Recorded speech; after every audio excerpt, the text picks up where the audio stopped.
Alhamdulillah, syukurillah, nikmatillah, wala haula wala quwata illa billah. Asyhadu an la ilaha illallah wahdahu la syarikalah wa asyhadu anna Muhammadan abduhu wa rasuluhu. Allahumma shalli wa sallim wa barik ala sayyidina Muhammadin fil awwalin wal akhirin. Wa shalli wa sallim wa barik ala sayyidina Muhammadin fi kulli waqtin. Shalli wa sallim wa barik ala sayyidina Muhammadin fil malaa'il ila yaumiddin. Subhanaka la ilma lana illa ma 'allamtana innaka antal alimul hakim. Rabbi shrah sadri wa yassir amri wa hlul 'uqdatam min lisani yafqahu qawli. Ala ya'lamu man khalaqa wa latiful khabir fa kashafna anka kita wasraka yaumal hadid amma ba'du. Usikum wa nafsi bi taqwallahi faqad fazal muttaqun. Bapak Ibu, saudara-saudari dan anak-anak yang dimuliakan oleh Allah Subhanahu wa taala. Marilah kita memanjatkan puji syukur kepada Allah Subhanahu wa taala atas segala nikmat yang telah Allah berikan kepada kita, berupa nikmat Islam, iman, ihsan, wabillahi sehat afiat, sehingga kita masih bisa dikumpulin lagi di malam Selasa untuk rutinan kembali, untuk bersilaturahmi kembali, untuk mendulang pahala kembali. Salawat salam kita hadiahkan, kita berikan, kita haturkan kepada Nabi Muhammad SAW serta para sahabat-sahabat yang agung, ahli baitnya yang kita cintainya, wabil khusus umatnya sampai yaumil kiamah. Amin. Alhamdulillah ala kulli hal. Tak lupa juga kita berterima kasih wabil khusus kepada guru-guru kita, baik dulu guru-guru di sekolah maupun kita kuliah, dosen-dosen kita di kampus, wabil khusus guru-guru ngaji kita, baik yang masih hidup maupun yang sudah tiada, yang sakit Allah sembuhkan segala penyakitnya, baik mereka-mereka semua yang mengajar dan kita yang belajar, semoga Allah bukakan pintu marifat kepada kita semua. Amin ya rabbal alamin.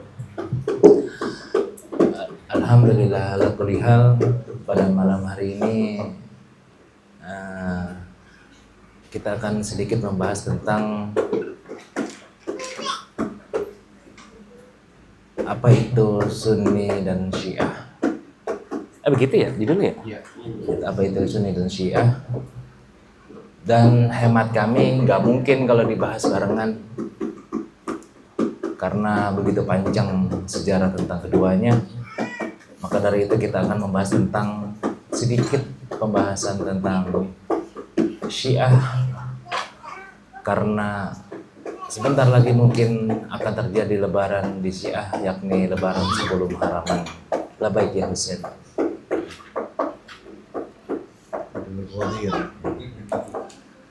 Bapak Ibu yang saya muliakan, jadi hari ini sebenarnya nggak ngaji, karena saya akan mendongeng satu sejarah Islam yang akan poin-poin pentingnya aja tentang asal mula Syiah itu ada dan kenapa penyebarannya begitu dahsyat di dunia maupun di Republik Indonesia yang kita cintai ini, khususnya di Jawa Timur yang menjadi pusatnya.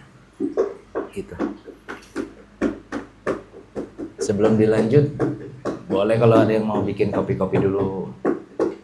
Udah semua ya? Udah semua. Jadi awal mulanya Rasulullah SAW jatuh sakit. Ketika itu Rasulullah SAW jatuh sakit.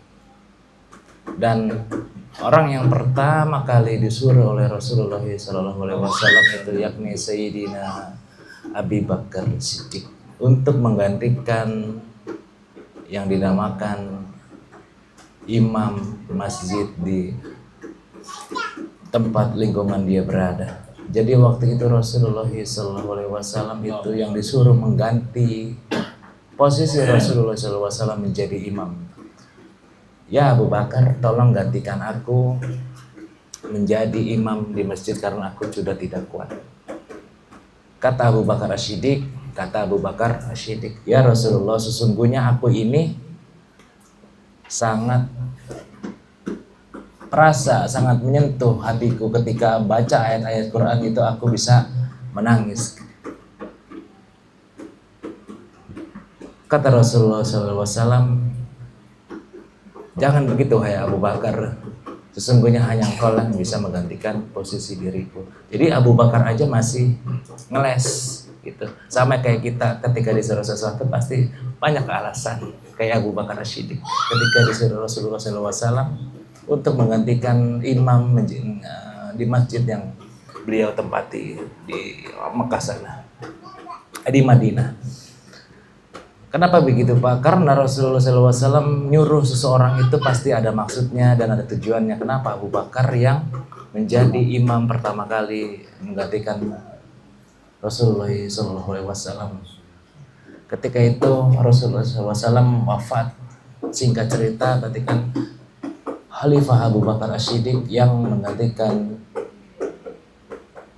Rasulullah SAW untuk menampung kepemimpinan umat Islam yang pada saat itu masih standar itu belum luas-luas amat gitu, belum luas-luas amat. Nanti ada step by stepnya gitu. Ini cuman pembukaan dulu, namanya prolog. Step by stepnya. Jadi di zaman Abu Bakar As-Siddiq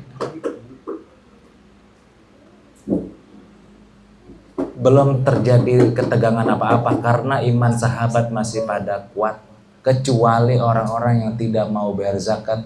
Cuman kan ini karena bukan babnya, ya kita tinggal bahas gitu. Jadi di zaman Abu Bakar As-Siddiq itu cuman satu pemberontakannya, orang nggak mau bayar zakat gitu doang. Pemberontakan yang terjadi. Apa yang disebutkan oleh Abu Bakar As-Siddiq, sesungguhnya itu kalian menuju kafir zindik gitu. Nanti zindik itu berkaitan dengan zakat tuh, zindik gitu. Ketika itu Abu Bakar As-Siddiq wafat, inilah awal mula semua bencana Islam terjadi, dimulai dari sini. Ketika Sayyidina Umar bin Khattab radhiyallahu anhum, semoga Allah meridhoi, dan keturunannya yang menjadi pintu semua masalah umat Islam berawal dari Sayyidina wa Habibina Umar bin Khattab gitu.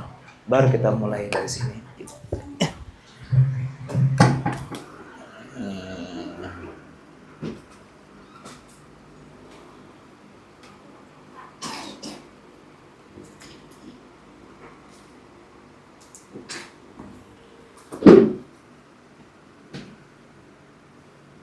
Berapa? 30. Ulang tahun si Ago ya? Berapa ya? 2006.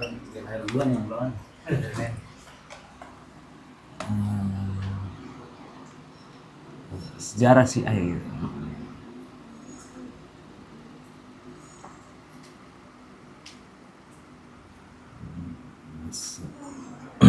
Sejarah Syiah. Yang pertama ada Rasulullah SAW. Lalu ada yang menggantikan Abu Bakar As-Siddiq.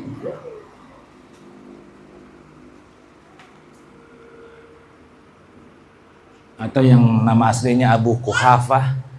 Yang nomor 2 yakni tentang Khalifah nomor 2 yakni Umar bin Khattab.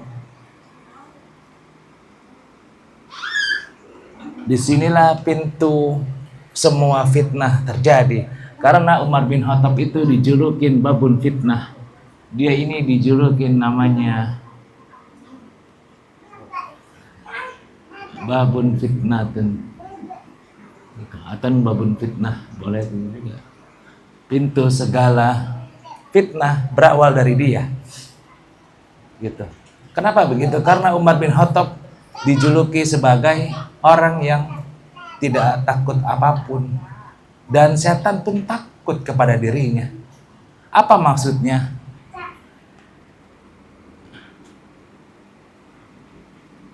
Pintu fitnah gitu. Pintu fitnah. Beliau ini dijulukin pemimpin yang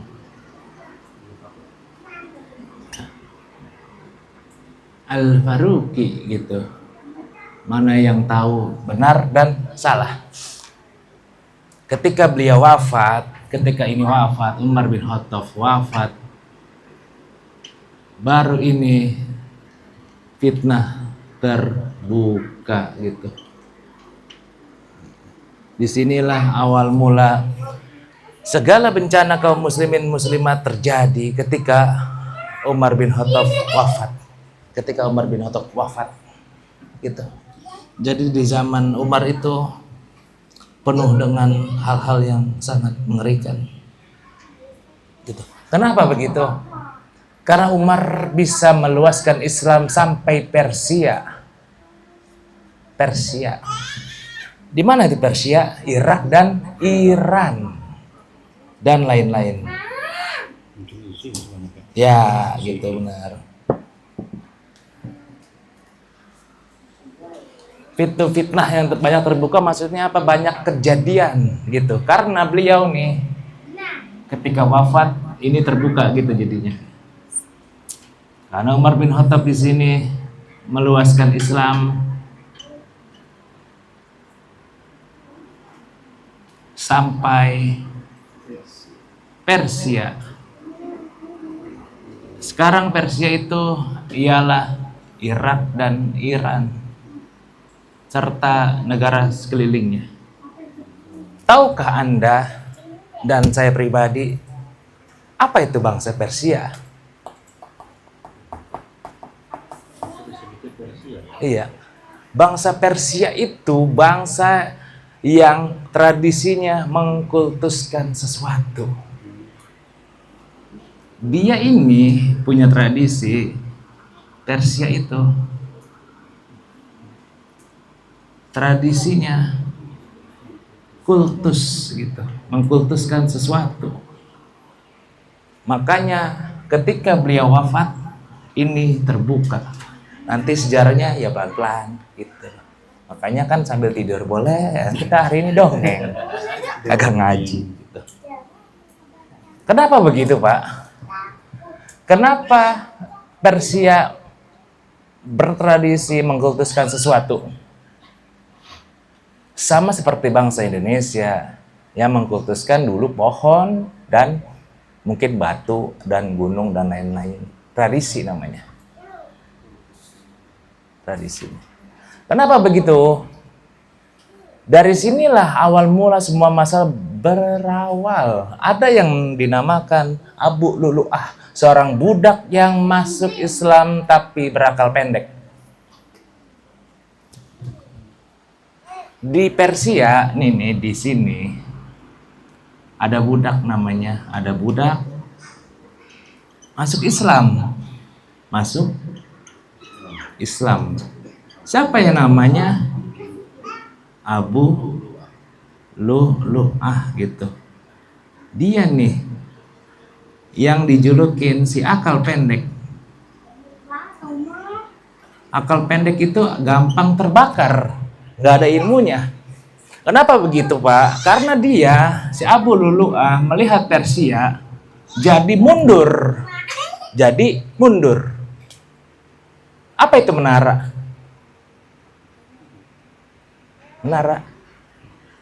Menara itu dalam bahasa Arab disebut manaratun, yang artinya tempat membakar api.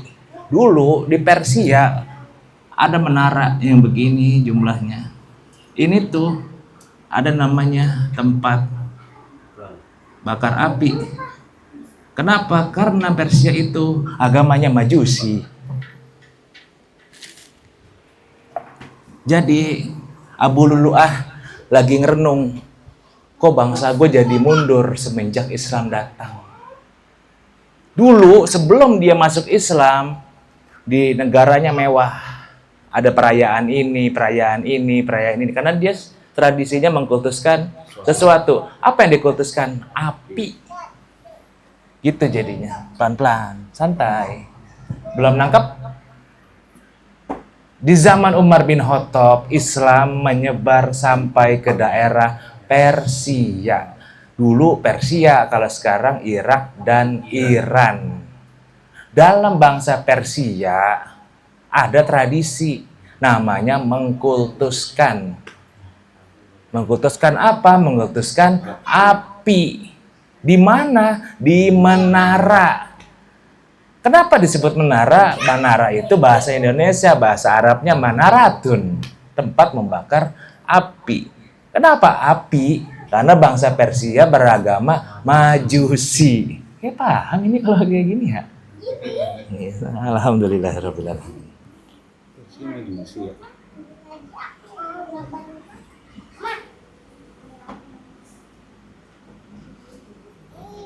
Udah? Belum? Nah, kenapa Abu Lulu'ah sebagai biangnya? Karena dia dan dua temannya. Dan karena dia dan dua pedangnya, jadi Abu Lulu'ah ini nih, si Persia ini dulunya Majusi, jadi Islam, gitu. Jadi tradisi yang dikultuskan itu dulu api, gitu, api di menara. Jadi kira-kira begini dah gitu maksudnya. Api disembah di menara, gitu, di menara. Kata Abu Lulu'ah, Pak, semenjak Islam masuk ke bangsa gua, menara jadi sepi, cuman buat suara-suara doang. Apa suara-suara yang dimaksud? Azan maksudnya. Maka kita kan kalau azan di menara tuh supaya suaranya kemana-mana. Kata beliau nih, si Laknatullah nih, iya, jadi sepi begini bangsa Indonesia semenjak Islam datang misalnya. Jadi nggak ada Persia misalnya, kagak ada perayaan, nggak ada ini, cuman taunya azan sholat gitu. Dia merencanakan sesuatu yang sangat jahat. Siapa ini yang menjadi dalangnya? Dan dia lihat di Madinah ada yang namanya Umar bin Khattab, dialah yang akan aku bunuh. Jadi dia nih yang bunuh Umar nih, dia merencanakan. Kita nyebutnya tetap siapa ya, Abu Lulu'ah ya gitu. Dengan dua pedangnya. Tahu dua pedang, Pak? Dua pedang tuh bukan kiri kanan, tapi pedangnya bentuknya begini nih, gitu. Ini dua pedang namanya, atas dan bawah. Kalau yang bawah buat nusuk, yang atas buat ngoyak jantungnya. Gitu. Jadi yang dimaksud dua pedang di kitab tuh bukan kiri kanan, tapi atas bawah. Pedangnya double. Jadi durinya begini dia, gitu. Ketika yang ini udah nusuk, yang ini tinggal ngoyak, gitu. Kenapa Imam Ali bin Abi Thalib pedangnya begini? Itulah tentang keilmuan. Mohon maaf, negara kafir boleh kita tiru secara keilmuannya, bukan akidahnya. Karena Imam Ali bin Abi Thalib juga niru pedangnya. Kayak HP. Kita belum bisa bikin HP ya. Dulu ada Axion ya? Apa ya? HP Indonesia tuh. Oh itu. Oh aduh apa sih? Oh itu Polytron. Polytron bisa. Axio. Pernah dengar gak Axio? Axio. Iya. Laptop. Abu Lulu'ah dengan dua pedangnya membunuh Umar bin Khattab. Dia membunuh Umar nih di masjid.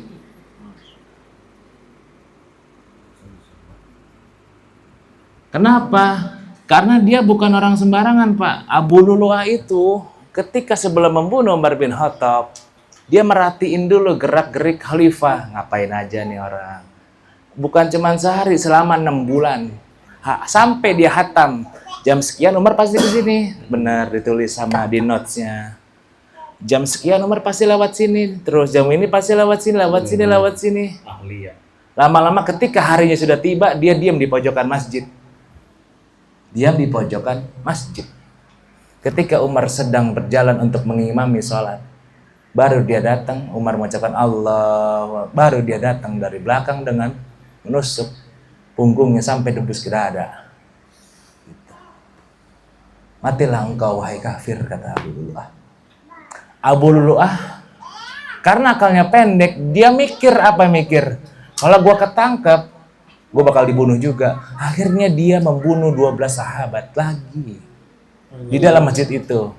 Jarang diceritakan ya. Jadi ada 12 lagi yang mati. Jadi di sini Umar plus 12 sahabat. Cuman panjang kalau satu-satu dijelasin. Dengan cara apa? Dengan cara babi buta. mau tebas kiri kanan baik, akhirnya ada yang mukul dari belakang, jatuhlah Abu Lulu'ah. Ketika masih jatuh, masih sadar, dia bunuh diri di masjid. Itulah cara Allah menghinakan orang yang membunuh sahabat. Oh, dia bunuh diri. Iya, jadi Abu Lulu'ah di sini mati bunuh diri. Oh, bunuh sendiri sih. Iya, kalau bunuh orang dia bunuh diri.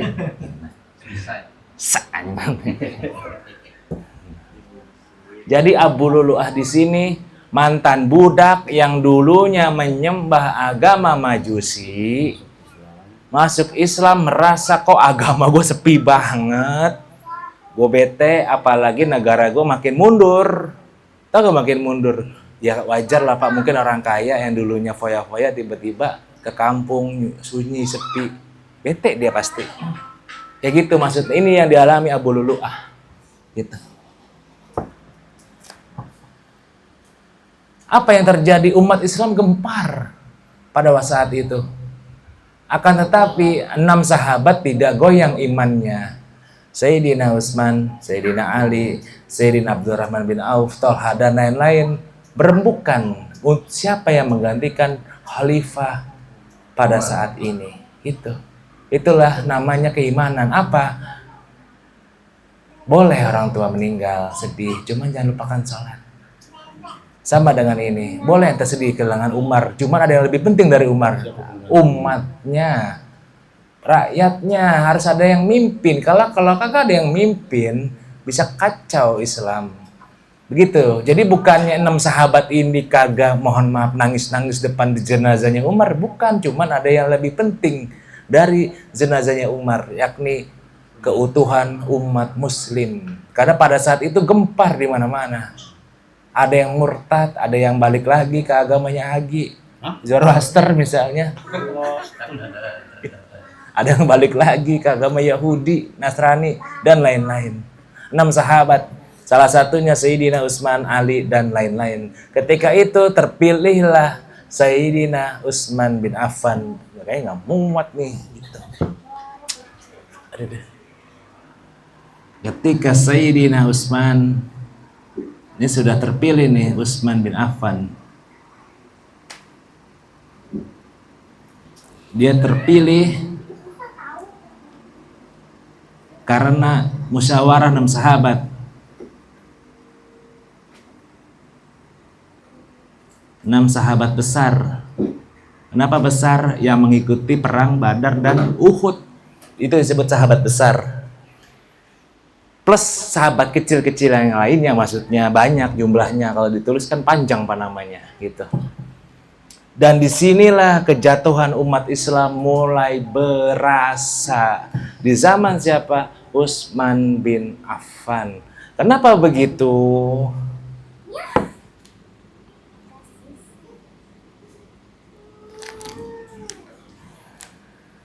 Karena Sayyidina Utsman bin Affan amat sangat banget pemalu. Diulang lagi ya. Umat Islam jatuh mulai terasa di zaman Sayyidina Utsman bin Affan. Karena Sayyidina Utsman bin Affan amat sangat pemalu. Bukankah pemalu itu baik, Guru? Pemalu di dalam politik bakal kalah secara politik, karena ini maksudnya politik apa? Khalifah itu pemimpin politik, kagak boleh malu. Kenapa begitu? Rasulullah SAW sedang berada di tepi sumur Aris, datang Abu Bakar, kagak menutup pahanya sama betisnya, jadi kelihatan segini. Masuk Sayyidina Umar bin Khattab, nggak menutup. Ketika Sayyidina Utsman bin Affan masuk, langsung ditutup semuanya. Aku malu sama orang yang malaikat aja malu sama dia. Itu saking malunya Utsman bin Affan. Saking malunya sama Allah Subhanahu wa taala, Rasul aja sampai menutup betisnya. Kalau kita kan ngablak baik begini banyak. Gitu. Ketika Abu Bakar masuk, nggak ditutup. Umar masuk, enggak ditutup. Pas Utsman masuk, langsung ditutup. Saking Rasul menghormati Sayyidina Utsman bin Affan. Cuman Pak, sifat pemalu ini sangat buruk ketika berhubungan dengan politik. Gitu, dengan politik.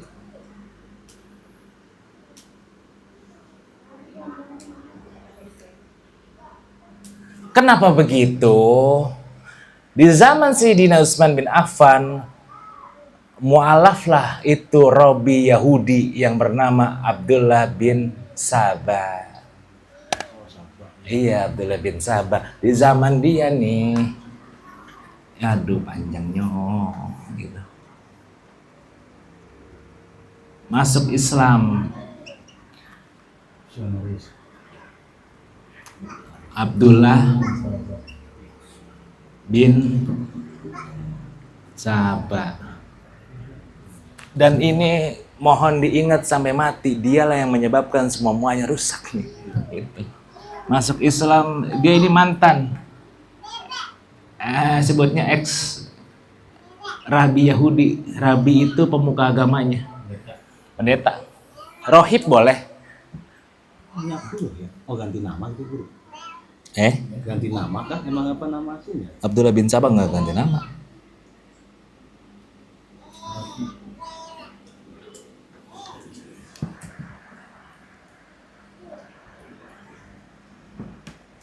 Kenapa begitu? Ketika itu Abdullah bin Sabah ini Pak, seorang Rabi Yahudi, merasa Islam kayaknya mulai musik-musik Yahudi nih di Madinah dulu. Islam mulai musik-musik Yahudi. Apa contohnya? Ada perang namanya perang Khaybar. Kalah Yahudi, terusir Yahudi. Akan tetapi cerita aslinya padahal emang dia yang bersalah, bukan atas nama Islam atau agama yang lain. Contoh. Di sekolah ada peraturan dilarang merokok. Kalau sekali merokok harus keluar. Diingat-ingat ya, di sekolah ada peraturan dilarang merokok. Kalau sekali merokok langsung keluar. Ada seorang siswa merokok, ketahuan. Kepala sekolah ngeluarin. Kira-kira salah siapa? Benar Pak, masalah yang merokok. Jadi selama ini sebenarnya salah dia, bukan salah bangsa Yahudi. Karena dia yang memimpin Yahudi pada saat itu. Akhirnya dia dendam tuh dari zaman Nabi Muhammad SAW. Abu Bakar, Umar, dia nyusun rencana, ternyata dia orang yang paling munafik sepanjang masa. Nyusun rencana gini maksudnya, zaman Rasul nggak mungkin. Masih hidup Khalid bin Walid, Abu Bakar Siddiq, Umar bin Khattab, dan lain-lain. Zaman Abu Bakar juga masih kuat-kuat banget. Zaman Umar bin Khattab apalagi dia pemimpinnya. Ketika zaman ini, dialah nih orang yang paling lemah di antara semuanya. Karena apa? Pemalu. Maka diingat-ingat, dalam dunia politik, ada RT yang belaga, ngomong, jangan malu-malu, tegur dia, kalau enggak ente bakal kalah seumur hidup. Itu karena politik, RT itu kan pemimpin. Ente malu, nggak bakalan bisa Pak, pasti dikuasain. Itu yang bahas politik kan Ustadz Rifki ini, cuman kan nanti ada ujungnya, tenang gitu.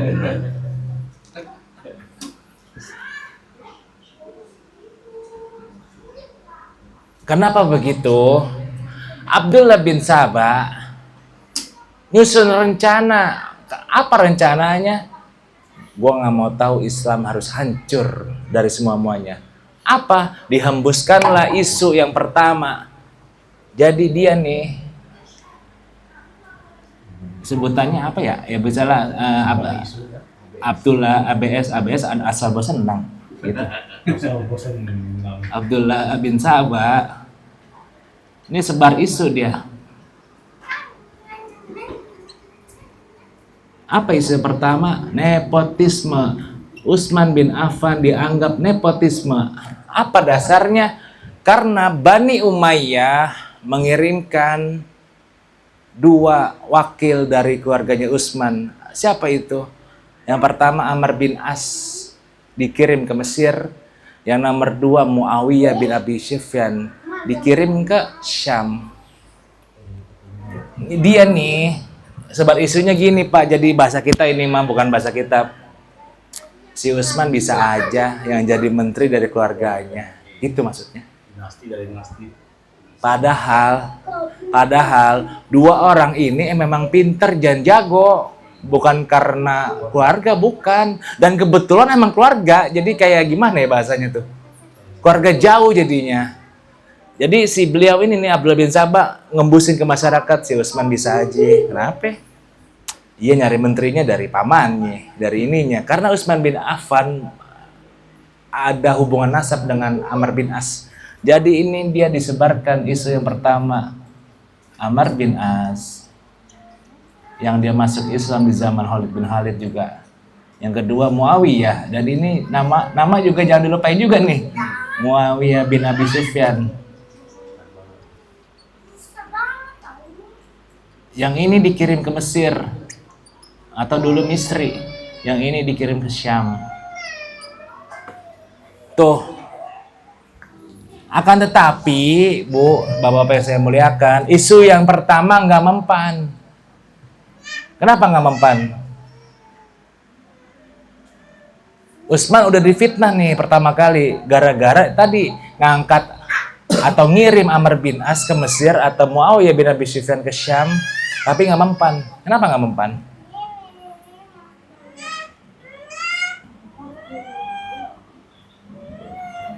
Karena para sahabat tahu kualitas Utsman bin Affan dan tahu juga kualitas mereka berdua.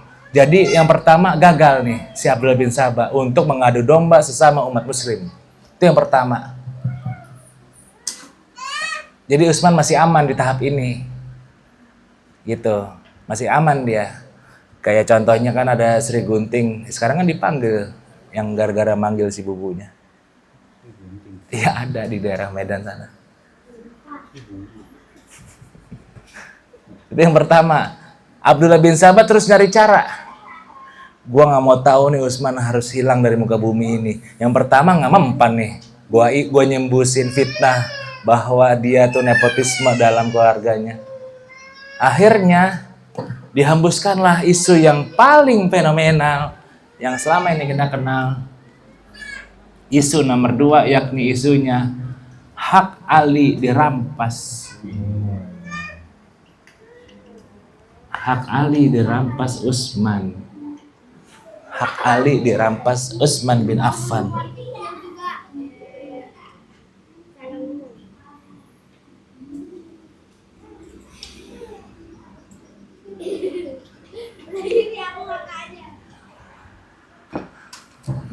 Dihembuskanlah isu yang nomor 2 ke masyarakat. Lu tahu gak apaan? Sayyidina Ali bin Abi Thalib haknya dirampas sama Utsman bin Affan. Dikeluarkanlah ini nih, kalau boleh tulis silakan ya, karena nggak muat. Hadis-hadis yang meriwayatkan keutamaan Ali bin Abi Thalib. Jadi gitu carinya. Di sini dalil tentang Ali dikeluarin semua nih sama Abdullah bin Sabah. Gitu. Banyak orang yang hafal Quran tapi nggak ada ilmunya, terjebak hasutan Abdullah bin Sabah. Dan dulu ketika kami ngaji gini, ada poin pentingnya kita di pertama. Banyak orang yang hafal Quran tapi nol ilmunya. Apa maksudnya? Itu yang disebut yugergir. Dia baca Quran sampai tenggorokan doang. Hafal Quran tapi masih kahasut. Gara-gara apa? Iya juga ya. Gitu. Ali babun ilmu wa ana madinatun ilmi. Apa itu artinya? Ali itu pintunya ilmu, aku ini kotanya ilmu. Dikeluarin itu hadis. Para sahabat yang hafal Quran, iya juga ya. Kayak gitu jadinya. Iya juga ya. Kayak kita dah.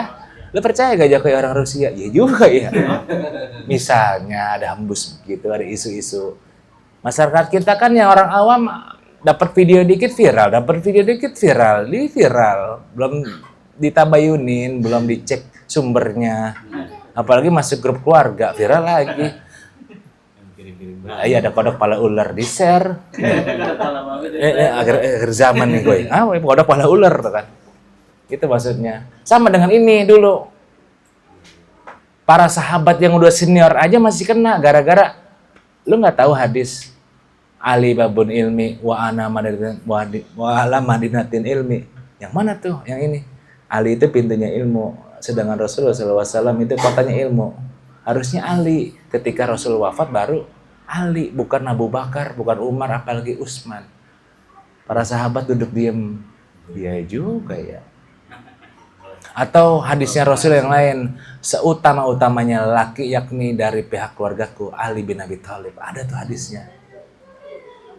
Iya juga ya. Gitu. Jadi isunya ini nomor 2. Ketika itu gemparlah ini kaum muslimin muslimat. Gemparlah.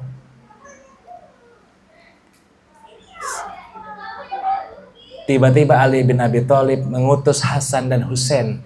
Ya Hasan, ya Husain, jagalah rumah Utsman bin Affan. Jagalah rumah Utsman bin Affan. Ada 3 orang yang ingin menghabisi Utsman bin Affan. Yang pertama yang megang pedang. Yang nomor 2 megang tongkat besi. Yang nomor 3 tangan kosong. Hasan Husain depan pintu. Ternyata yang 3 orang emang lebih senior. Dia lewat belakang.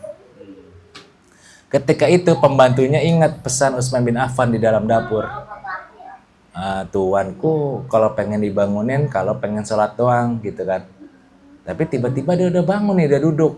Maka aku memberanikan diri untuk bertanya, ya Sayyidi, wahai tuanku, kok ada apa nih gerangan? Biasanya tuan pasti bangun kalau saya bangunin. Tapi ini tuan bangun duluan, kan gitu. Utsman bin Affan duduk.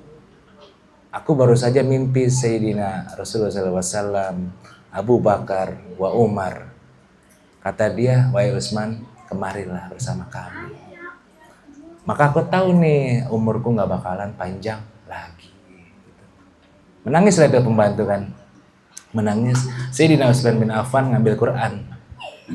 Baca sampai surat, wal yatalataf. Masuklah itu 3 orang penjahat. Dipeganglah dengan tangan kosong. Ditusuklah Utsman bin Affan dan ditombak sampai tembus kepalanya. Gitu. Dari bawah jadinya gini Pak, ditombaknya. Dan dia mati syahid. Iya itu. Darahnya kenapa itu wal-yatalataf itu dimerahin kalau ibu baca di Quran? Karena itu ketika begini muncrat Bu kayak kambing. Cerut. Kan nggak mungkin ke atas. Itu. Jadi Al-Quran baca kan gini, pegang. Jadi didengakin sama yang tangan kosong, ditombak. Ketika itu Ali, yang kata orang nih ingin merebut kekuasaan Utsman, marah besar dia, marah besar. Husain dan Hasan ditendang sampai jatuh. Ada apa denganmu? Kenapa nggak menjagain diem? Gitu. Colongan soalnya. Itu Imam Ali aja masih marah. Tapi kita jangan ngikutin, itu kan sekelas Imam Ali. Hasan digampar sama Ali bin Abi Thalib, Husain ditendang, goblok buat gitu. Kalau bahasa kita kan gitu. Ngapa sih lu ngejaga Utsman gitu kalau kata Ali bin Abi Thalib? Itu aja udah nggak masuk akal. Kenapa? Kata Syiah, Ali ingin merebut kekuasaan Utsman bin Affan. Sedangkan kejadiannya ketika Utsman meninggal, Ali sangat marah. Itu udah nggak masuk logika yang pertama Pak. Kira-kira masih bisa dipahamin? Larangan berarti ya.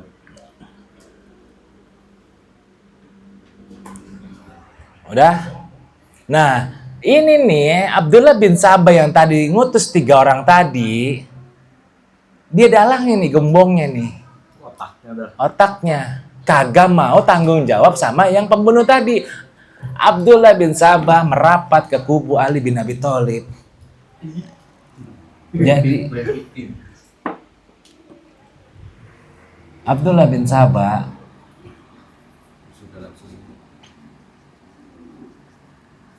dia masuk ke kubu Ali. Ketika itu 3 yang membunuh Utsman bin Affan ketangkep. Ngomong katanya dia nyuruh. Apa kata dia? Buktinya apa? Dia diamlah 3 pembunuh, nggak ada buktinya. Orang buktinya cuma lisan. Nggak ada apa-apaan kan? Sini dah. Mau gak harta? Berapa? Sekian. Nih. nggak ada perjanjian tanda tulis. Jadi ini orang yang disebut bapaknya munafik. Ketika yang 3 orang tadi ketangkep, dia dengan entengnya, buktinya apa? Kalau saya nyuruh. Iya, Bang. Gitu. Buktinya apa?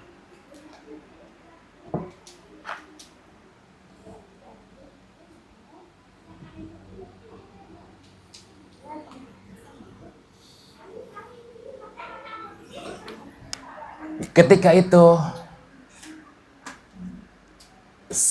Abdullah bin Sabah kan merapat ke pihak Ali bin Abi Thalib.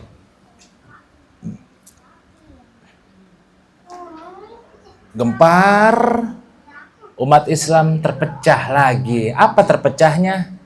Ali bin Abi Thalib diangkat khalifah di Madinah. Muawiyah, mana Muawiyah tadi itu? Muawiyah di Syam. Amr bin As di Mesir. Jadi ada 3 khalifah. Akan tetapi Amr bin As karena memang dekat sama Muawiyah, dia gabung sama Muawiyah. Jadi pada saat itu ada 2 matahari kembar di dalam dunia Islam. Siapa dunia kembarnya? Muawiyah dan Ali bin Abi Thalib.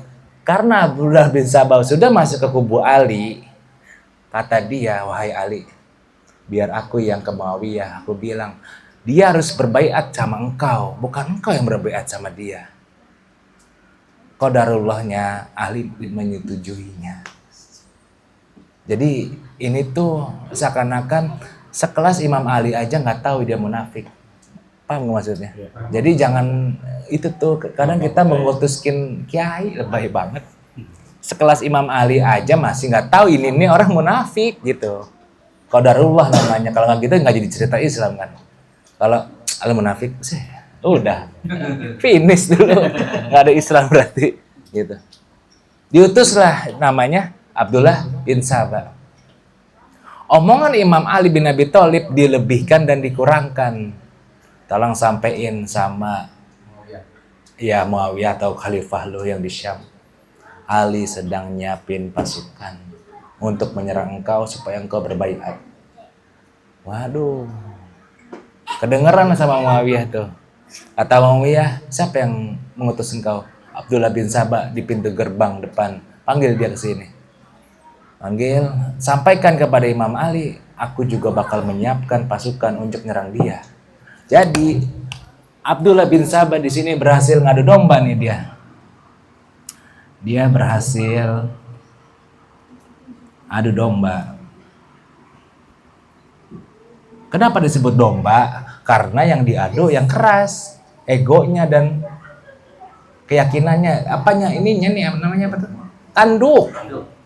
Gitu. Jadi bukan adu kambing juga bisa sih. Gitu. Antara Ali bin Abi Thalib, Ali karma wajah dengan Muawiyah.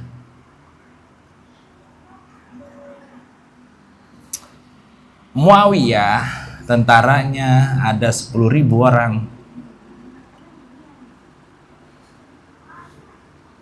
Imam Ali bin Abi Thalib tentaranya ada 100.000 orang.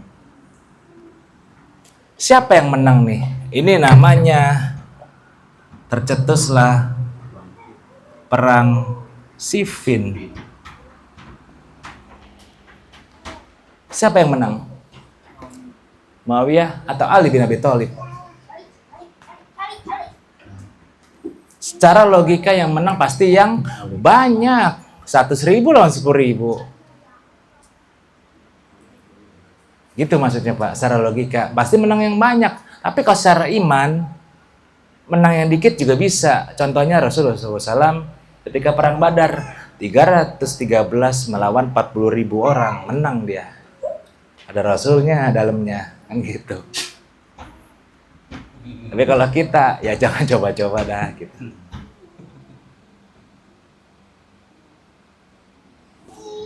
Terjadilah pertempuran dahsyat.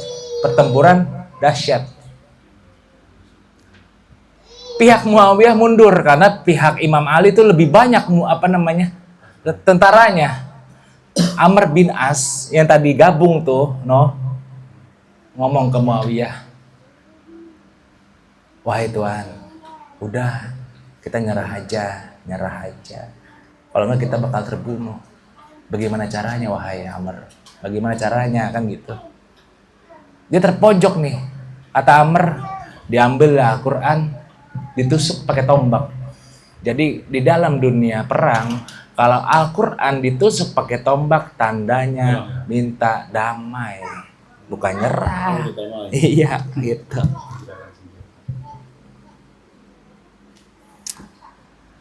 Jadi Amr bin As di sini, Pak. Amr bin As nusuk Al-Quran dengan tombak. Kalau bahasa fikih namanya tahkim. Gitu kalau bahasa fikih, tahkim. Apa? Kita selesaikan dengan Quran, gitu kata Amr bin As. Imam Ali paham karena dia bukan orang baru dalam Islam. Dia dari jauh cuman begini doang. Beginiin. Berhenti semuanya. Karena melihat Al-Quran ditusuk sama Amr bin As. Coba kalau sekarang viral. Ya bener dong, penistaan dong Al-Quran ditusuk. Zaman dulu enggak. Karena apalagi perang, sama-sama muslim lagi gitu. Sama-sama muslim.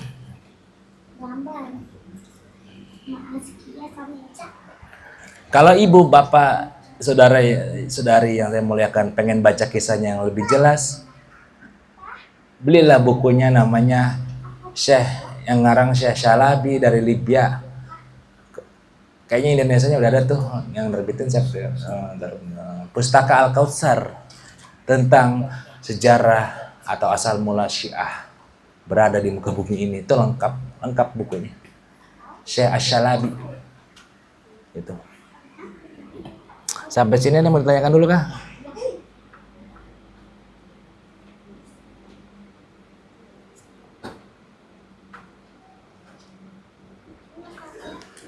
Di saat ini Syiah belum lahir belum? Belum, ntar dulu, dikit lagi. Jangan mau klimaks, berhenti. Nah, ketika Amr bin As nombak Al-Quran pakai tombak, Imam Ali bin Abi Thalib karena wajah setuju untuk berunding. Setuju untuk runding. Ini gimana baiknya jadinya? Nah, yang kagak setuju sama dia, inilah yang disebut orang yang tidak setuju, disebut horoja, orang yang tidak setuju sama Ali, disebut keluar. Bahasa Arabnya kharaja. Orangnya disebut kharaja. Alirannya disebut khawarij. Gitu. Dia nih, kata dia, sialan si Ali. Kan gitu. Ini langsung aja mohon maaf, sialan Imam Ali. Giliran lagi perang lu malah runding. Gitu maksudnya ini. Karena ini setuju nih dia nih. Ali kafir, dikatain kafir langsung sama dia nih. Sama horoja. Diingat-ingat Pak, keluar itu horoja. Orangnya horoja. Kumpulannya Hawarij gitu. Takutnya salah.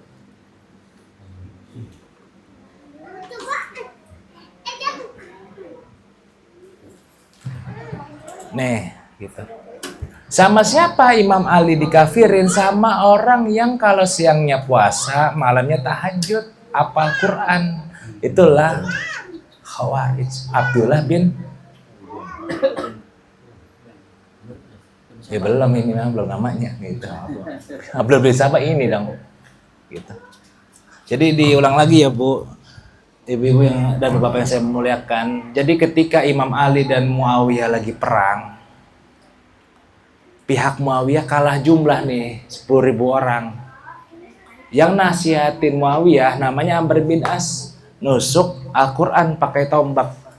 Tolong rundingan, gue udah kalah jumlah. Imam Ali setuju, kan gitu.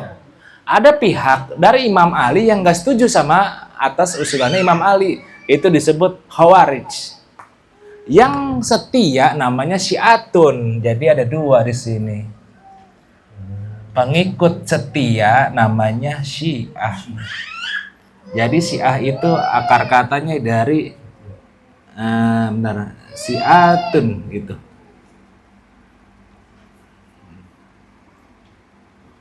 Ya, syiatun. Syiatun itu akar katanya syiatun, syiah. Syiah itu artinya pengikut setia Imam Ali. Jadi Syiah lahir ketika perang Siffin lagi rundingan. Gitu. Baru lahir Syiah pertama kali nih.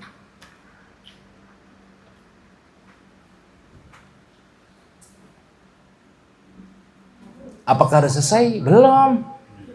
Yang nomor 1 ada dedengkotnya, namanya Abdullah bin Muljam. Yang nomor 2 Bakar At-Tamimi. Yang nomor 3 Buraq At-Tamimi. Itu dedengkot yang orang hafal Quran, siangnya puasa, malamnya tahajud. Kata dia Imam Ali udah kafir total, mesti dibunuh dia. Nah, itu.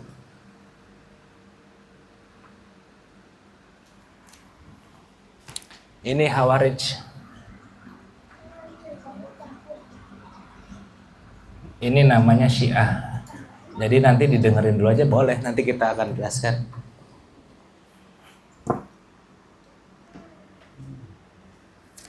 Sudah? Abdullah bin Muljam, Bakr At-Tamimi, Buraq At-Tamimi ketemu di warung kopi. Kan biar memudahkan dulu ya. Ya, warkop. Gimana nih bos?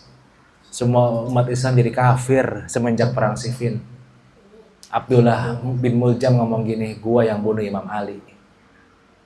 Muawiyah, Bakr At-Tamimi, satu lagi Buraq yang bunuh Amr bin As. Qadarullahnya di hari yang sama, bulan yang sama, Imam Ali bin Abi Thalib terbunuhlah dengan pedangnya Abdullah bin Muljam. Muawiyah nggak terbunuh karena sakit perut, dia pulang lagi mau ke masjid. Amr bin As pergi soalnya suatu urusan. Itu qadarullahnya tuh. Paham nggak? Jadi ini 3 ya, direngkot Ali bin Abi Thalib, Muawiyah, satu lagi Amr bin As. Emang sering subuhan bareng. Inilah dahsyatnya para sahabat. Habis perang sholat bareng. Coba kalau kita duluan dah. Kenapa ada dia mas? Wah. Diulang lagi ya Bu. Hebatnya para sahabat. Habis perang sholat bareng, damai. Kalau kita, ya dia ngapain kesini sih gitu. Itu maksudnya. Qadarullahnya Bu. Imam Ali doang yang berangkat ke masjid. Muawiyah tiba-tiba mules pulang. Satu lagi Amr bin As ada urusan keluarganya. Bakar dan Buraq akhirnya nganggur. Abdullah bin Muljam laknatullah yang membunuh Imam Ali bin Abi Thalib radhiyallahu anhu. Siapa Abdullah bin Muljam? Ada 2 julukannya, Qori dan Mukri. Qori pembaca Quran, Mukri di atasnya Qori, namanya orang yang membacakan Quran kepada si Qori. Nah denger gak tuh? Gak apa-apa. Jadi di dalam dunia Qori ada 2 tingkatan. Ada Qori, ada Mukri. Mukri yang paling tinggi di atas Qori. Mungkin Buya Nur Ali Mukri. Kan ada tuh di baru cewek. Dia Mukri karena dia yang membacakan kepada Qori. Qori yang ngajarin kepada kita orang awam. Orang awam ngajarin kepada yang lebih awam. Aib kan gitu. Maksudnya gitu Pak, kan alif sih. Kayak gurunya gitu. Gurunya guru. Iya. Itulah Abdullah bin Muljam, apa Quran, seorang Qori, seorang Mukri, tapi nggak ada ilmunya sampai dia berfatwa nih dia. Imam Ali kafir. Karena apa? Dia tidak mematuhi hukum Tuhan. Masa lagi perang ditunda-tunda? Karena di Al-Quran, perangilah kaum musyrik dan binasakanlah mereka. Ya, kata Imam Ali, gua setuju runding. Itulah ciri mula ada orang Khawarij Di sekitar kita dikit-dikit kafir. Diulang lagi ya, Bu. Pasti benci Imam Ali tuh. Al-Hawaris. Benci Imam Mahdi? Imam Ali-nya. Pasti. Gitu. Ada 10 ciri Khawaris, mungkin nanti beda bab. Menulis di mana kita? Aman kan? Bisa aja dia mana kita bokin loh, guys.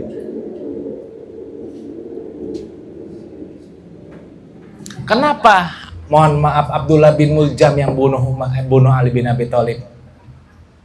Ada yang tahu gak? Kenapa Abdullah bin Muljam sangat ingin membunuh Ali bin Abi Thalib? Dia paham, dia udah ngatain kafir ke Ali. Cuman belum ada perasaan membunuh nih. Karena satu orang. Siapa itu? Futoinah. Seorang wanita Yahudi yang cantik jelita. Abdullah bin Muljam terpincut hatinya. Ketika tadi lagi nongkrong goreng kopi nih, di jalan ketemu, wahai Abdullah bin Muljam, come here. Hatinya jeter. Betul. Ada apa sayangku? Maukah engkau menikahiku? Mau. Ada satu syaratnya. Apa syaratnya? Ali kudu mati. Jadi itulah kenapa Imam Ali dibunuh sama Abdul bin Jam, gara-gara wanita gitu. Emang wanita bikin laki mati kan gitu. Nah, begini salah, begitu salah kan mati. Ya. Diingat-ingat namanya Futoinah. Futoinah yang menggoda Abdullah bin Muljam, seorang qori dan mukri. Saya belum nangkep guru maksudnya. Mungkin gini maksudnya, Pak. Kenapa seorang kiai bisa cabulin anak santrinya? Tergoda wanita. Itu maksudnya. Karena wanita itu salah satu panah anak setan. Wanita. Kalau wanita kan itu.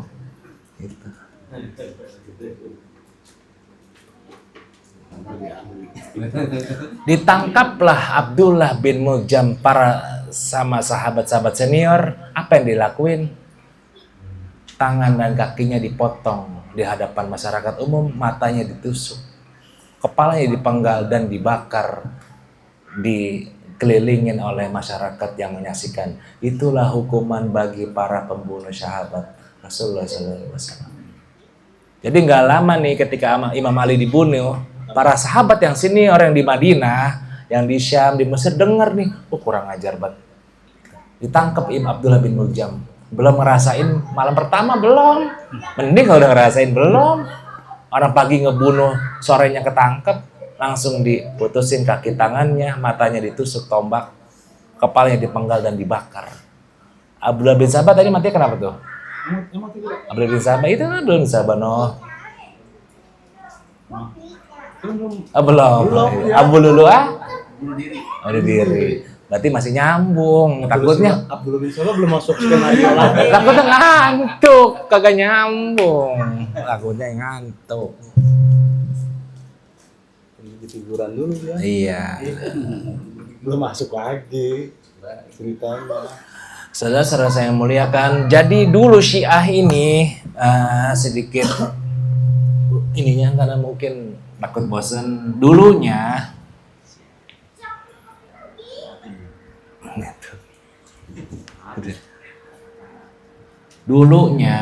Awalnya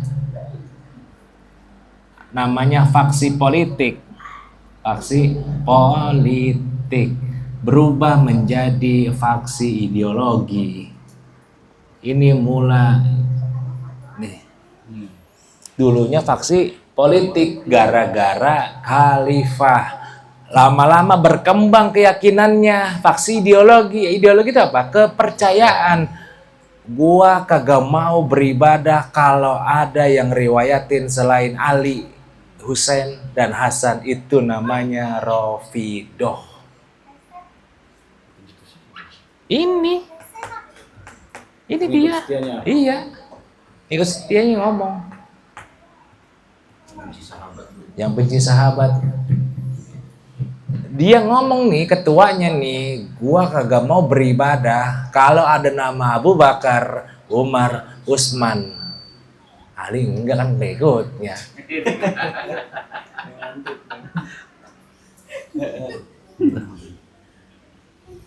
Jadi diinget-inget ya, Syiah itu ada 4. Hah? Syiah itu ada 4. Yang pertama Syiah Rafidhah, yang kedua Zaidiyah, yang ketiga Ismailiyah, yang paling nomor ekstrim Syiah, yang nomor 4 Syiah Gulat namanya.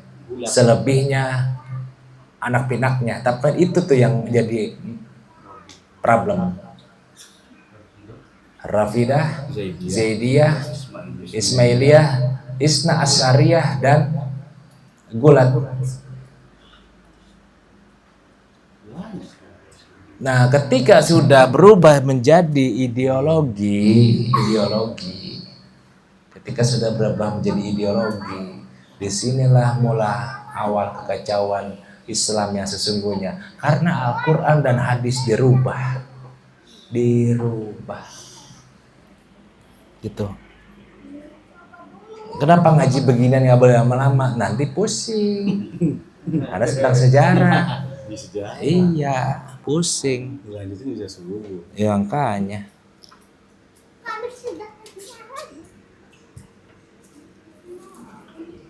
Pusingnya udah bakar rokok aja. Itu dia, nanti pusing. Karena nanti bakal bertanya, kenapa Syiah benci Abu Bakar dan Umar? Gitu. Kenapa Syiah sangat membenci Aisyah? Panjang. Yang pada intinya Pak, dulunya faksi politik, lama-lama jadi kepercayaan. Apa itu kepercayaan? Rukun Islamnya beda dengan rukun Islam kita. Makanya dia bukan disebut Islam yang pertama karena dia awalnya kita apa? Membaca syahadat. Nomor 2, sholat 3, puasa 4, zakat 5, lagi haji. Rukun Syiah ada 5. Yang pertama sholat. Di Syiah nggak ada syahadat. Kalau mau masuk Syiah baru baca syahadat. Tuh dia tuh. Belum paham ya? Di Syiah nggak ada syahadat, nggak ada. Tapi kalau orang mau masuk Syiah mesti membaca asyhadu alla ilaha illallah wa asyhadu anna Muhammad Rasulullah wa asyhadu annil imamati. Bukan wasadu ali, bukan, washadu annil imamati isna asyrun, dan aku bersaksi dengan 12 imam. Itu syahadatnya. Kalau yang sekarang, tapi kalau yang asli sesungguhnya washadu annil imamati. Karena kan dulu Zaidiyah, Ismailiyah, Fatimiyah, yang sekarang Isna Asrun yang lagi berkembang-kembangnya. Iya, 12 imam. Diingat-ingat, Islam di Indonesia, Islam imam 12. Syiahnya. Iya, Syiahnya. Di Yaman, Islam Zaidiyah. Yaman banyak tuh Syiahnya. Daerah mana guru? Daerah Houthi yang lagi perang gitu. Cara jelasinnya, kadang suka dipotong nggak viral. Lagi. Berarti kalau Irak-Iran itu Islam Isna Ashrin, Islam imam 12. Jadi Bu, boleh dicatat imam 12 Syiah. Yang pertama Ali bin Abi Thalib radhiyallahu anhu.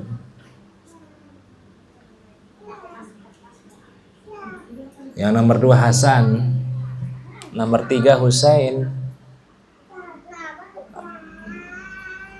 nomor 4 Ali Zainal Abidin, nomor 5 Muhammad Al-Baqir, nomor 6 Ja'far As-Shadiq, nomor 7 Musa Al-Kazim, nomor 8 Ali Ar-Ridho, Nomor 9 Muhammad Al-Jawad. Nomor 10 Ali Al-Haidi. Nomor 11 Ali Al-Hasan Askari. Nomor 12 Muhammad Al-Mahdi. Itu ditulis dulu, nanti ada maksudnya lagi. Karena kita masih belum selesai nih, tanggung saya Pak. Ya. Diulang lagi ya Bapak-Bapak Ibu yang saya muliakan. Jadi hati-hati nih, di Indonesia ada pemahaman begini. Di Syiah nggak ada syahadat. Dia rukun yang pertama sholat, nomor 2 sama tuh apa tuh? Habis sholat apa tuh? Puasa. 3 zakat. 4 pergi haji.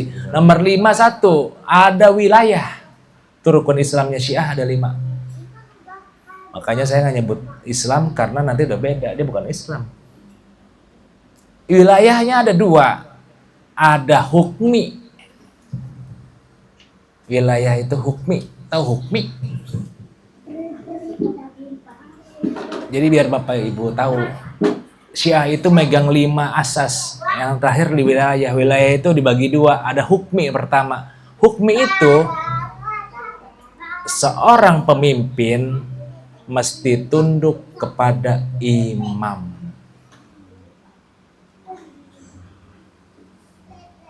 Sekarang mungkin Presiden Hasan Ar-Ruhi, dia mesti tunduk kepada Ayatullah Khomeini. Apapun yang terjadi, nggak boleh ngelanggar. Itu yang pertama, hukmi. Jadi seorang presiden, perdana menteri nggak ada harga diri di depan imam, gitu maksudnya. Kalau imamnya bilang nggak boleh, nggak boleh. Tapi kalau imamnya bilang perang, makanya kemarin perang tuh Israel. Kenapa? Ayatullah Khomeini ngomong, lancarkan serangan balik. Bener dilancarin. Tapi kalau dibilang tahan, ditahan. Walaupun presidennya pengen nyerang, nggak boleh. Itu namanya Syiah Isna Ashrun. Yang nomor 2, wilayah Faqih. Wilayah faqih itu ibadahnya yang nentuin imamnya di zaman itu.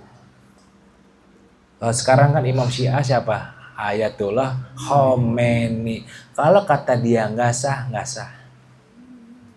Kalau kata dia suruh bawa batu dari Karbala, mesti bawa batu. Kalau nggak sah.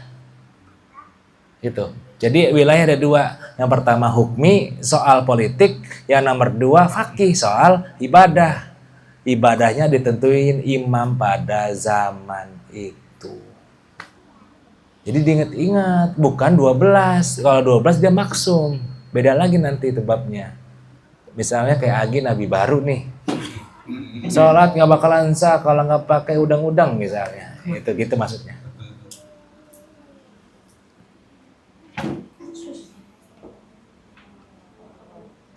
Nah, dari kesimpulan ini Bapak Ibu yang saya muliakan, ini udah membuktikan Syiah itu bukan Islam. Karena rukunnya udah beda. Jangan coba bilang Islam itu Syiah. Jangan coba-coba, udah beda ya. Secara usuluddin aja udah beda, jauh. Belum paham ya? Rukun Islam kita kan syahadat dulu, dia kagak ada, berarti tandanya dia bukan Islam. Allah, asyhadu alla, saya bersaksi bahwa tiada Tuhan selain, yang Tuhannya selain Allah berarti di luar Islam. Asyhadu anna Muhammad Rasulullah, yang selain nabinya Muhammad berarti di luar Islam. Lanjut nomor 2, nomor 3, nomor 4, nomor 5, Islam Syiah dia menambahkan 1. Kita nggak ada kan wilayah, begitu. Makanya Syiah bukan Islam. Yang nomor 2, rukun imannya beda juga. Kalau rukun iman masih boleh disebut, tapi yang pertama udah nggak boleh karena Syiah bukan Islam. Yang pertama at-tauhid. Yang nomor 2 an-nubuwah. Yang nomor 3 apa tuh? Lupa. Yang nomor 3 al-imamah. Yang nomor 4 al-adlu. Yang nomor 5 al-ma'ad. Itu rukun imannya Syiah. 5.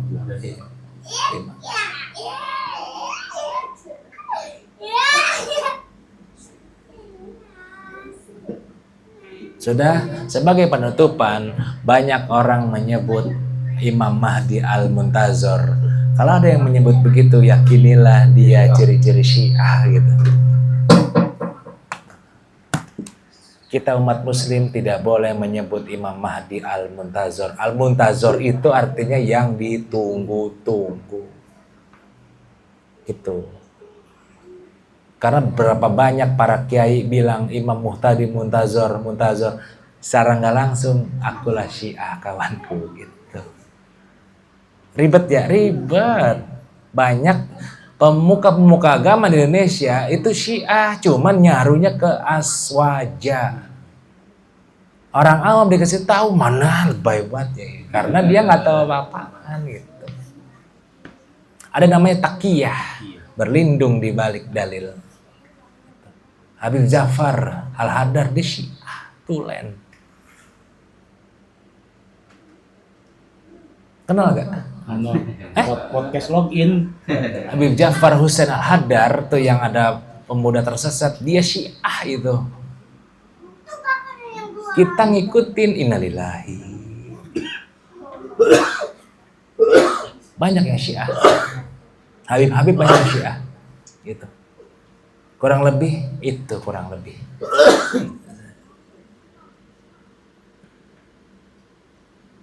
Karena kalau ditanyakan makin banyak nanti kan gitu. Kenapa Abu Bakar dibenci, Umar dibenci, Aisyah dibenci? Kenapa harus sampai bunuh Umar, Abu Bakar? Gitu. Jadi diingat-ingat, kita diingat-ingat. Nah, kesimpulan terakhir, Syiah, Khawarij, Sunni, Mu'tazilah. Ini sebenarnya ada Mu'tazilah nih nyempil cuman kepanjangan. Itu namanya teologi, aliran kepercayaan di dalam Islam. Akan tetapi Syiah itu bukan Islam. Kalau nyebut aliran boleh, aliran Syiah. Tapi kalau nyebut Islam Syiah nggak setuju kalau saya. Gitu. Yang nomor 2, Maulid Dibai dan Barzanji Syiah yang buat.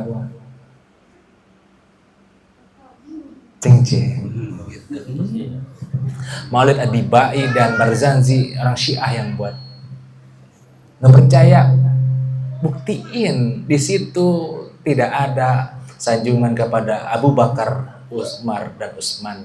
Yang ada apa? Ali dan Ali. Akan tetapi, masih ada kata ajma'in. Itulah yang menolong Barzanji dan Dibai. Belum paham ya? Jadi di dalam Barzanji dan Dibai itu masih ketolong ajma'innya tadi tuh. Kalau nggak ada kata-kata itu, Syiah lah itu yang buat. Makanya saya jarang Dibai. Paling senang Al-Habsyi, Asy Duror. Atau Barzanji saya jarang. Paling Rawi. Gitu. Karena kebanyakan mujinya Ali, bukan Abu Bakar, Umar dan Utsman gitu kan. Empat-empatnya tuh ya. Iya, nggak percaya buktiin sendiri gitu.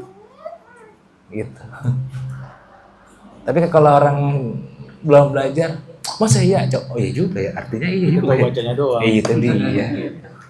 Cuman ya udahlah, ini buat pengetahuan aja. Iya, kan kita senang baca. Iya, kita senang baca. Nabi Umar. Kurang lebih begitu.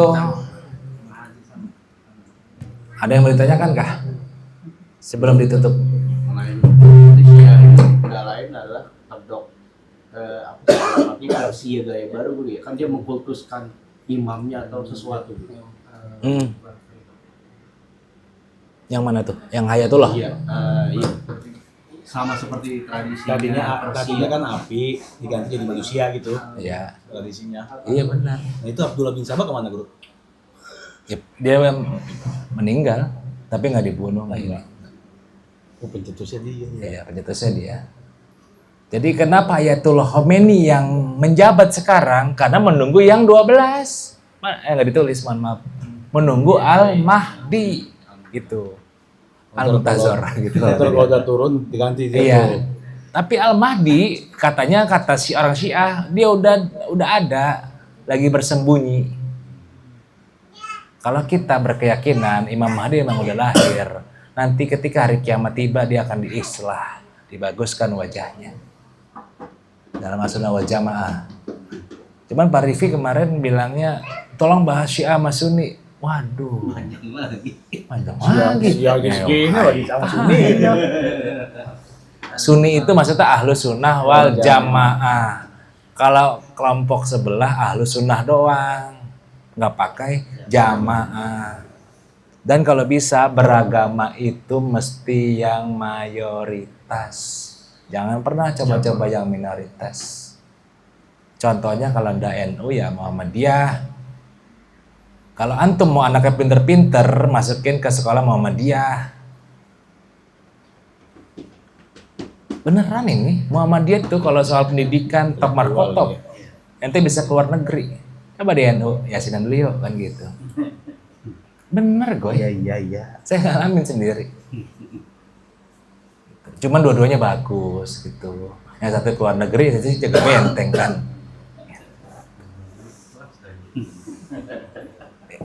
Ingat jangan minoritas kalau beragama. Maksudnya gimana? Kalau minoritas gampang difitnah orang. Mamat mana? Mau sono blak jikir apaan blak gitu. Itu namanya minoritas maksudnya. Kan masih mending yang subhanallah. Walah, itu masih mending. Itu namanya mayoritas. Blak apaan ya? Itu namanya minoritas. Akhirnya apa? Terjadi fitnah di masyarakat. Kayak gitu maksudnya. Kalau beribadah tuh jangan yang aneh-aneh. Gitu. Ada lagi kah sebelum ditutup? Hari ini nggak ngaji, nggak cuman pengetahuan aja. Jadi musuh kita tuh ini sebenarnya 1, 2. Ya itu kan nggak ditulis. Belum Jabariyah. Berarti jabatan pemimpin Syiah ini apakah termasuk jabatan politik Ayatullah Khamenei ini? Apakah nanti misalnya seandainya Ayatullah Khamenei meninggal, apakah akan ada penggantinya secara dipolitik? Pasti ada. Dia bukan politik. Dia jabatan secara ideologi. Karena imam itu lebih tinggi dari politik. Ya, mau Iya. nanti yang menggantikan nanti keturunannya apa bisa Keturunannya, Apa muridnya gitu? alhamdulillah saya belum tahu tuh gitu-gitu. Oh, belum. Coba kita cari tahu. Mohon maaf saya belum tahu.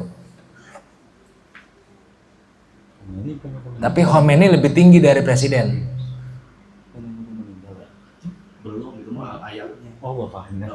Makanya kemarin ketika ada orang seneng Iran ngebom Israel, ya boleh-boleh aja, cuman lu jangan nyanjung Ayatullah Khomeini, tandanya lu Syiah dong. Gitu maksudnya. Alhamdulillah dibom juga Israel, ya boleh. Bagus banget Ayatullah. Berarti kan ya, jadi bingung saya juga kan gitu. Yaman juga Houthi, Syiah juga. Indonesia dimasuki oleh Syiah Zaidiyah dulu pertama kali. Zaidiyah yang paling halus, yang paling lembut, yang mendekati Ahlussunnah wal Jamaah. Kesalahan dia cuma satu, mendahulukan Ali daripada Abu Bakar. Tapi nggak benci. Hah? Nggak benci. Mendahulukan Ali daripada Abu Bakar, nggak mungkin nggak benci gue. Itu udah banyak kan Syiah di Indonesia. Udah banyak. Yang aliran aku tuh yang di Indonesia ya. Isna Zaidiyah. Zaidiyah. Dulu, sekarang Isna Asr. Imam 12. Ketika ada yang bilang labbaik ya Husain, labbaik ya Husain, ya dia nggak jauh-jauh udah berarti.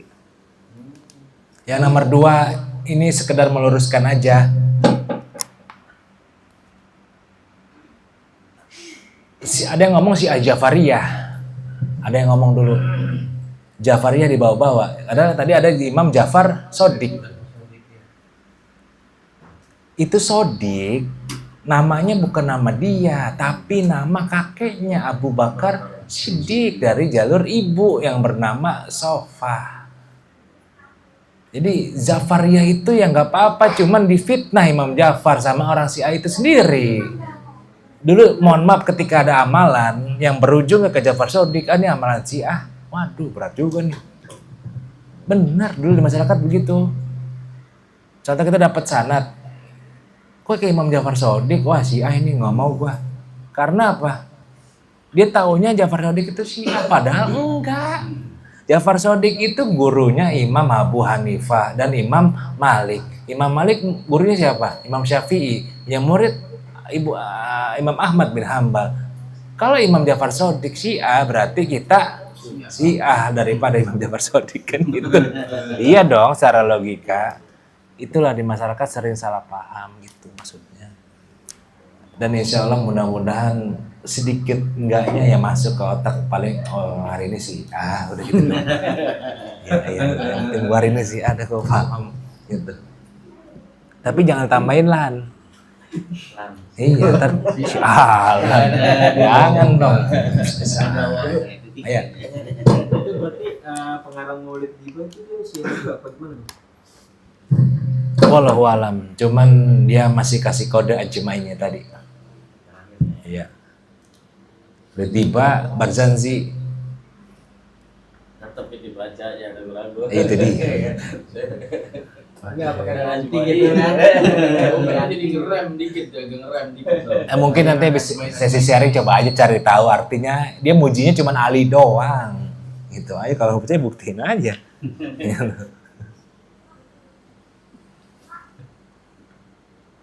Nanya apa Pak Ahmad? Berarti kita jadi siap. Tapi kan ada ajmain tapi belakang. Lah emang kamu nggak pernah dijelasin dari dulu? Baru. Oh baru ya? Minta dia no bapak baru ini. Iya jadi tahu. Nggak apa-apa baca Pak. Gitu. Enggak apa-apa, kok emang apa? Kan udah ada ajmain. Ajmainnya kan keseluruhan. Iya. Ini aja.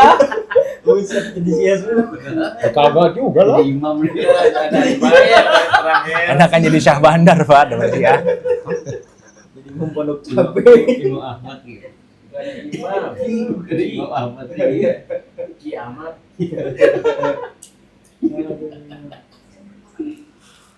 Udah ibu-ibunya mau pulang ini, nggak bawa tamu mulu.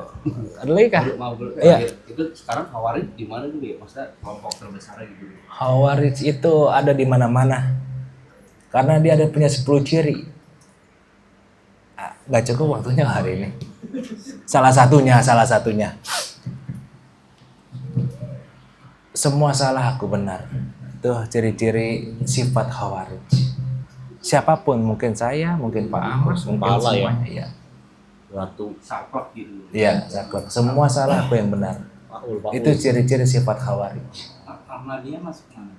Ahmadiyah udah sesat ya mah, nabi baru kan itu.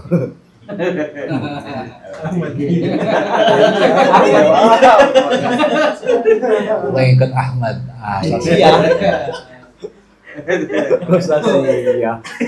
Dia mah kalau dia bilang kanan pada ngiri murid itu. Kanan, ngiri enggak? Kamu Paul lu gitu. makanya. Tenang. Tenang saudara. Ada apa ini? Ribut-ribut. Semua bisa dibicarakan dengan baik-baik. Gitu. Habib Ja'far tuh diterima aja sama Jinan sama Bigman. Habib Jindan itu sufi biasa. Dia bukan tahkim. Kalau sufi semua orang datang boleh. Mohon maaf, dibuka sedikit.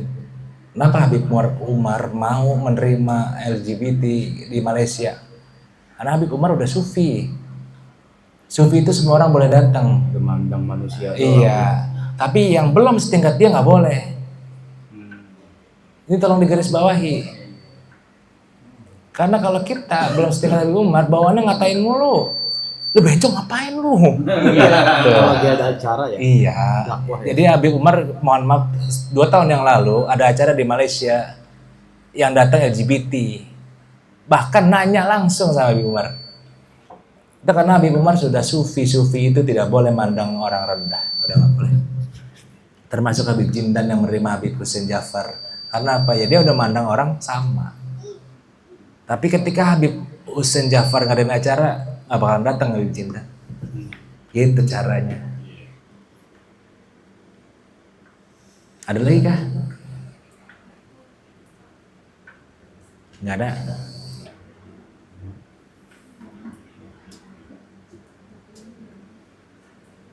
Kalau bisa hidup kita kayak Abu Nawas, Pak. Gitu. sedikit cerita Alkisah Abu Nawas dilaporkan kepada seorang raja karena dia kencing ke kiblat. Itu masjid dikencingin sama dia. Hai Abu Nawas, kemarilah. Kata rakyat, engkau ngencing madep kiblat depan masjid, engkau dosa besar. Enggak. Bener, gua ngeliat dari belakang. Engkau ngeliat dari belakang. Coba saya dari depan, aku bengkokin. Sekian. Iya, itu namanya apa? Kita harus melatih logika kita supaya bisa keluar dari masalah yang begitu rungsing. Abu Bakar udah kejepit tuh. Lu lihat dari belakang, bukan dari depan kan? Iya berani dari depan. Di depan dia. Itu dia. Cuman kan orang begitu, Pak. Karena suka panik duluan. Gitu. Suka panik duluan orang. Iya. Banyak kisah-kisah Abu Nawas. Orang lebih begitu. Yang nomor 2 kita hadiahkan Pak Fatihah kita ini mungkin buat kawan kita Ade Nandang Setiawan yang sedang sakit sudah 4 hari. Semoga Allah angkat penyakitnya, Allah sehatkan kembali. Terus kawan-kawan kita yang sedang berjuang menafkahkan anak istrinya, semoga Allah tolong. Anak-anak kita yang sedang sekolah, semoga Allah lancarkan urusan sekolahnya. Yang lagi liburan, kemanapun mereka berada, semoga Allah jaga. Amin.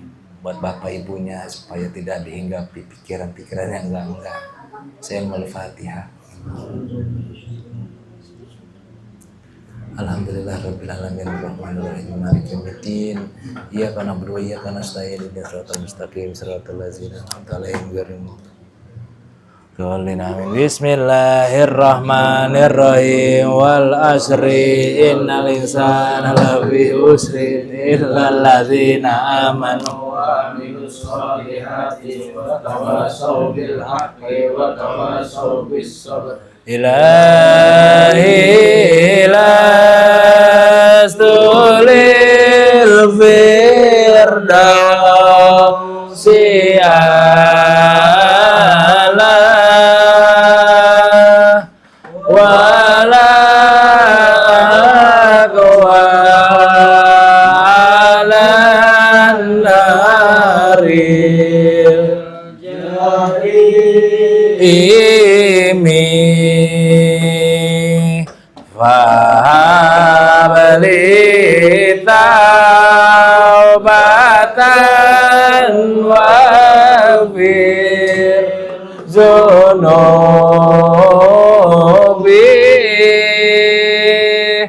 fa'innaka ghafiru zambil azimi zunubi mislu adirima ali fahabli tabata ya zal jalali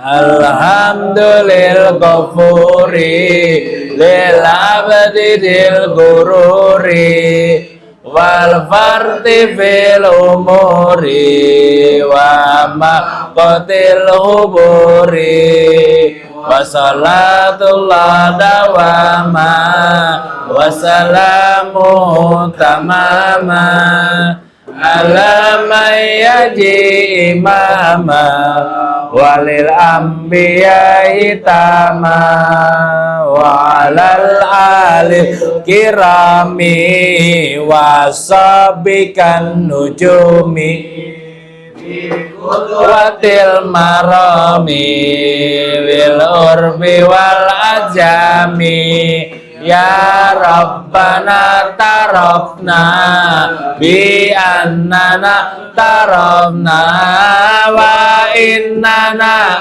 asrafna wa ala ladha asrafna patub alaina tauba tabzilu kullahauba wastur lanal aurati wa aminir rawati wa ghfir liwalidina rabbi wa mauludina walali walihwani wa kulli di mahabba au jiratin au suhba wal muslimina ajma amin rabbi asma fadla wajuda manna labik bisabi minna il mustafa rasulin nurri kulli suri salla wa salam rabbi alaihi ad-dahabi wa alihi wa sahbihi idada tashi syuhbi walhamdulillahi fil bad'i wat tana'i subhanallah walhamdulillah wa la ilaha illallah wallahu akbar subhanallah walhamdulillah wa la ilaha illallah wallahu akbar subhanallah walhamdulillah wa la ilaha illallah wallahu akbar wa la